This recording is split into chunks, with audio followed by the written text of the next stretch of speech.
So much more than that. This is not just the government saying, hey, we don't agree with something somebody said on Facebook or on Instagram or on some other platform.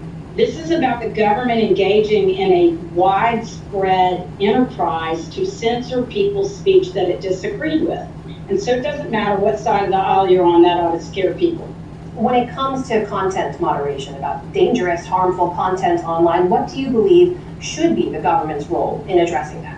I think the First Amendment establishes where the government's lines are drawn when it comes to what the government can and cannot do. Exactly. And what's shocking about this case is the revelation through 20,000 pages of documents that we obtained in the early proceedings in this case that demonstrated that the government not only did not know where to draw that line, but didn't care. So where do you draw that line, just to press further on that? I know there are some exceptions in this ruling, right? The judge did say the government can flag content about national security threats, foreign attempts to influence elections. Do you think they should just be limited to that in terms of the exceptions? Well, I think that is speech that is not protected by the First Amendment. And then there is speech that is protected by the First Amendment. And the government can't do through the back door what it couldn't do through the front door. So it cannot partner with tech companies to censor people's speech that it disagrees with. And that's what we discovered and we're still in the early stages of this case. There's probably a lot more documents to come, but we've got 20,000 pages showing that from the White House through the FBI, through CISA, through HHS, through the CDC, that there was just a widespread problem where the government had moved from addressing speech that it disagreed with, which it can do, by the way. It can say, we don't agree with what somebody said on Facebook. They can absolutely do that. But what they can't do is cross the line and tell those, through a private pipeline, tell those companies under threat and coercion that they have to take speech down.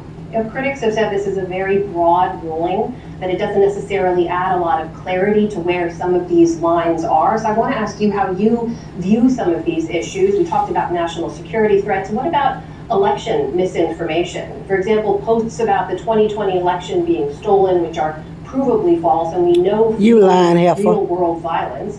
Should the government be able to step in? They stole the election.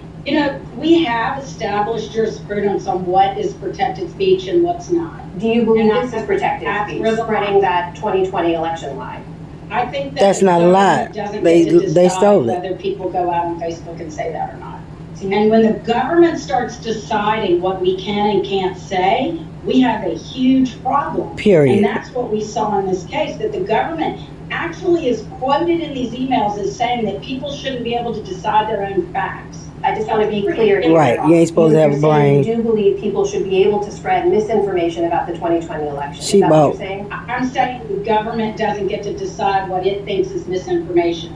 I have to ask you, because we've seen in studies and reports from the social right media there. companies, there has been a lot of an She getting paid big money. Of hate speech online in recent years, and many people have said they've been harassed increasingly online. We know how easily and quickly harmful content can spread. So what have you seen that leads you to believe these social media companies are capable of moderating that dangerous content themselves? Because they don't let none of my stuff fly. Of moderating content. I mean, I think that the companies themselves have set some guidelines. These platforms enjoy a kind of protection that newspapers and radio and television stations do not. They are granted immunity under Section 230.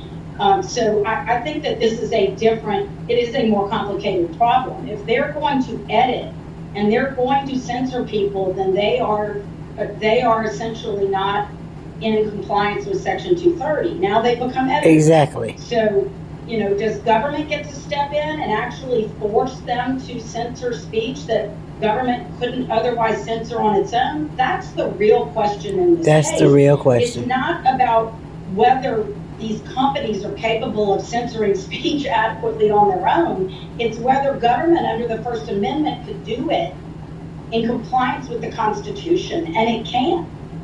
That is Liz Muriel, Louisiana solicitor. Go, Liz. I don't know you, but I want to meet you, sugar. We're going to shake hands.